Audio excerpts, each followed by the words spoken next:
Howdy, music fans. Thanks for joining me so much. Today I'm going to be ranking the Drive-By Truckers' 13 studio albums. They also have a couple live albums, and they have an EP, and they have something called the Fine Print Oddities and Rarities collection. So I'm going to just be ranking their studio albums. They are a hard rockin' band from the South Athens, Georgia, and they also do quite a bit of country and some stuff in between country and rock. And they are comprised of Patterson Hood on guitar, mandolin, and vocals and songwriting duties, and Mike Cooly on guitar, banjo, vocals, and songwriting duties. And after that, they've had quite a revolving door of musicians come and go through the band, including most notably Jason Isbel, who was with them from 2001 to 2007 and also shared songwriting duties. And they played several of his songs on different albums in that time, three different albums, I believe.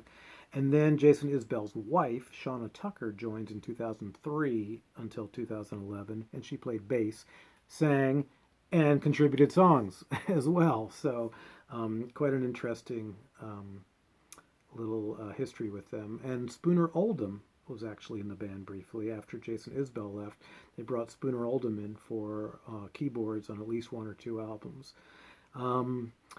And Patterson Hood's dad was David Hood, who was a bass player for the Swampers, the Muscle Shoals studio band. So that's pretty notable.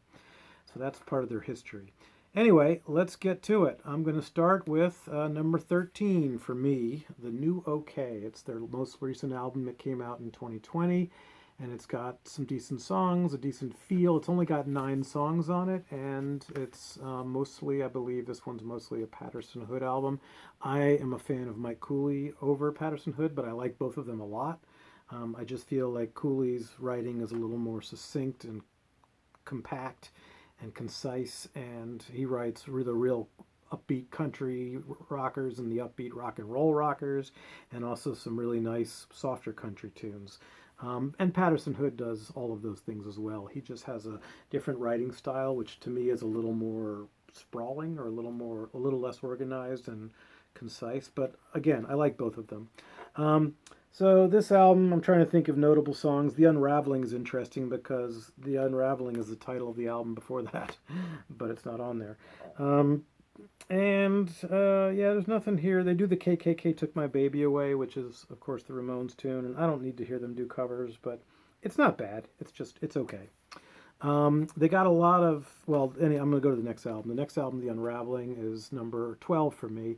And this one has Rosemary with a Bible and a Gun, which is a decent song, and has Babies in Cages and Thoughts and Prayers. So real outspoken here, and I believe they caught a lot of flack, at least I saw on Amazon reviews, for both of these albums are pretty. You can see there's the BLM sign up there.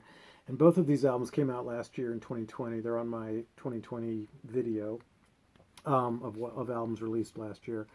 And it's funny, on Amazon they get reviews where they're really getting slammed, but it's weird because they've always been very liberal and to the left, even though they're from the South.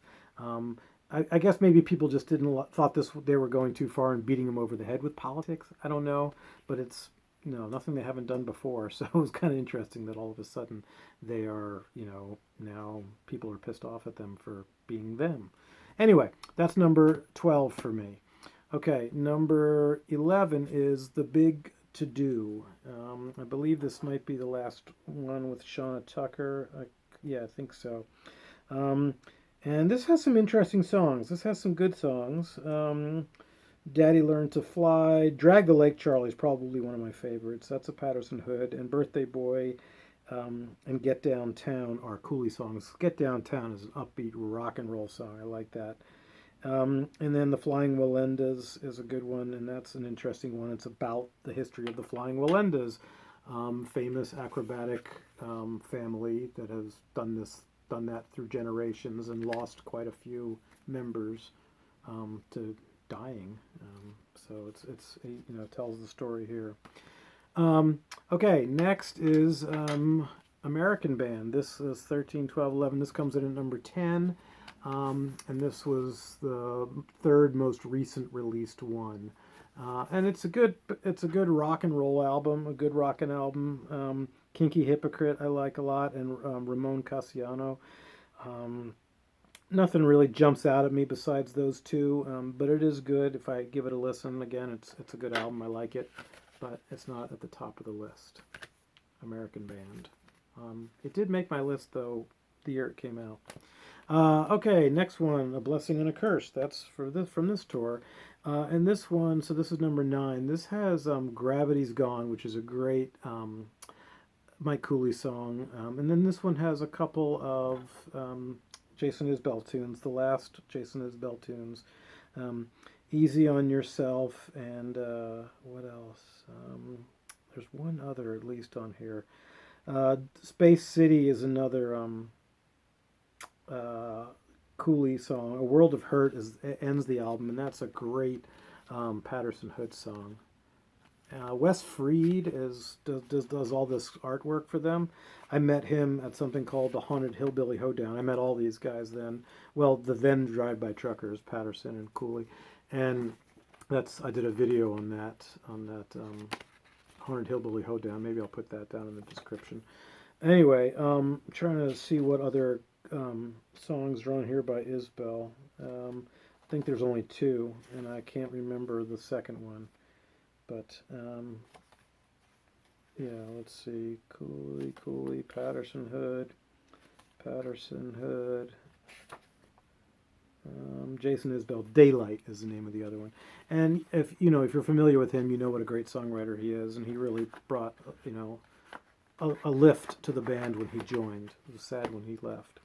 Next, English Oceans. This is a great one with a lot of songs on it. Shit Shots Count is a good Cooly tune, and I'm trying to remember some of these other ones.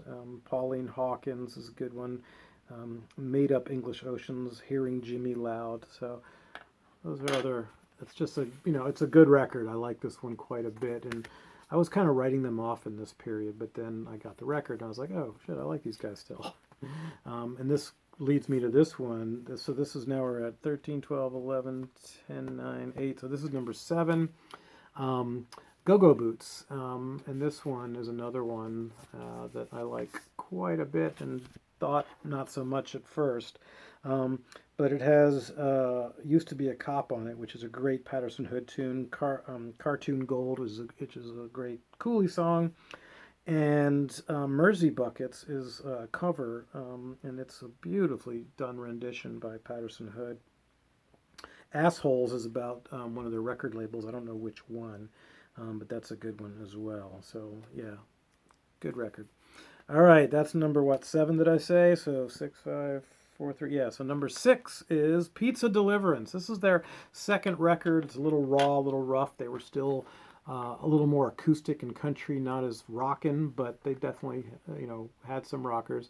Bulldozers and Dirt I really like, and 9 Bullets was one that I used to play on guitar sometimes. I like that one quite a lot. The President's Penis is Missing. I think that was about Clinton. I'm not sure. The night Gigi Allen came to town, I kind of go, ooh, because it's Gigi Allen, but it's not a bad song. Zoloft is a great one. Box of Spiders and Uncle Frank are great. Tails Facing Up. Yeah, this is just a good, solid record. It's their second one. And now their first one makes it all the way to number, 5? Yeah, their first album, Gangsta Billy, is pretty rockin' also. It's got Demonic Possession, The Living Bubba, which was a big one for them. Tribute to a friend of theirs who passed away of a disease, and they used to end every show with it. Why Henry Drinks, 18 Wheels of Love. Steve McQueen is one of my favorites. Butthole is great. Sandwiches for the Road is good. Panties in Your Purse. The whole thing is just a really good, solid album, and that was their first one. It was reissued by New West. That's why it's a nice digipack. This one was as well, but I don't have it. And for when they got onto New West Records. Okay, now we get to number 5, number 4.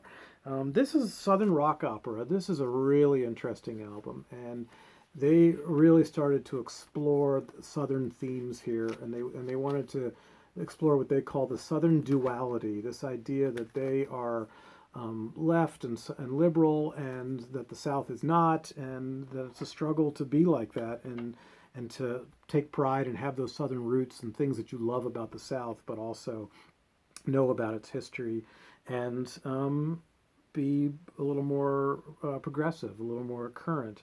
This has a song called Ronnie and Neil about Ronnie Van Zant and Neil Young, which is an interesting song. Um, and yeah, I guess that's one thing about Patterson Hood's writing now that just comes to mind is he's more plaintive. He just writes like he talks. He writes exactly what he would say in a sentence, whereas Cooly seems to kind of nuance it and do it a little more euphemistically, I think.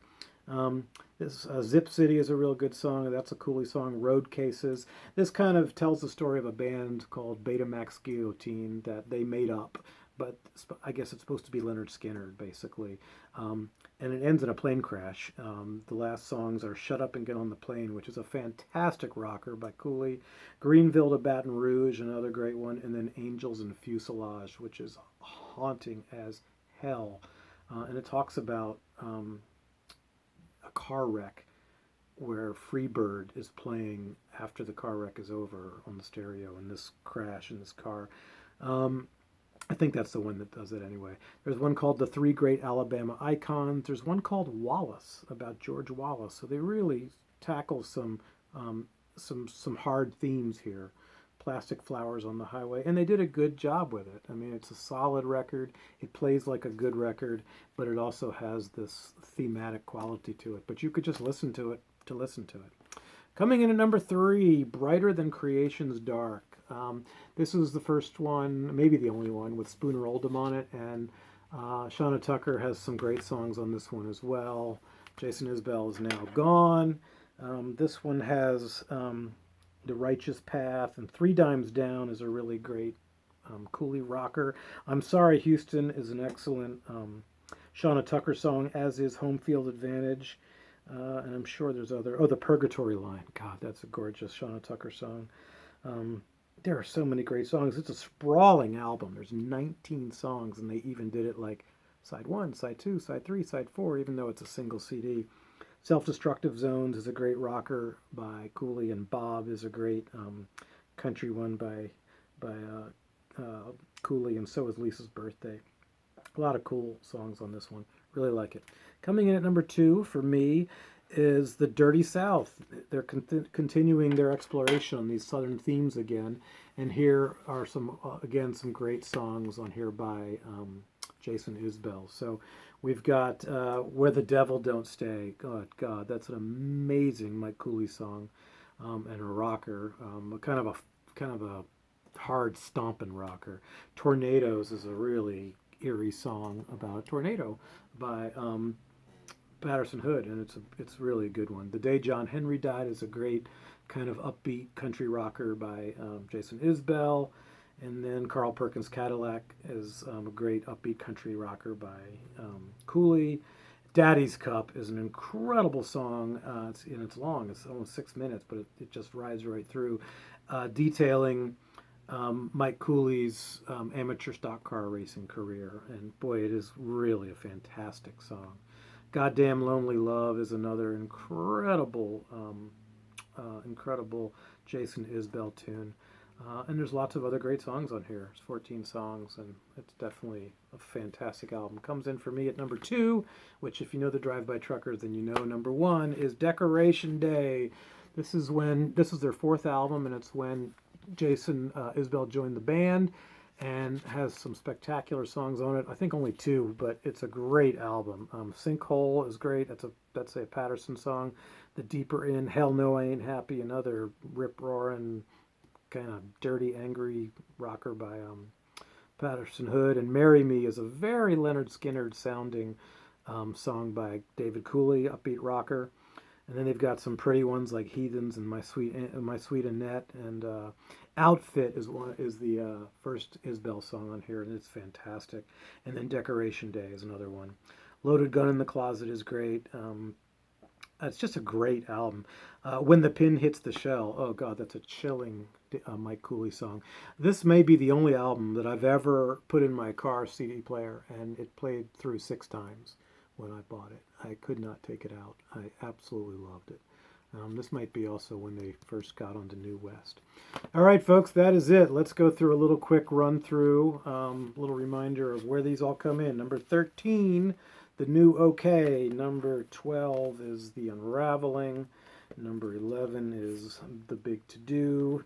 Number 10 is American Band. Number 9 is A Blessing and a Curse. Number 8 is English Oceans.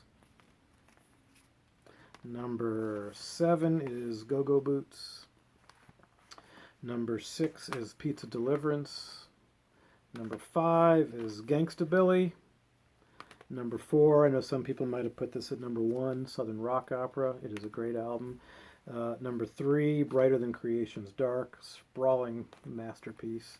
And then number 2, The Dirty South, wonderful, wonderful album. And number 1, Decoration Day. Please let me know your thoughts. What are your top 3, top 5, top 13 Drive-By Truckers albums?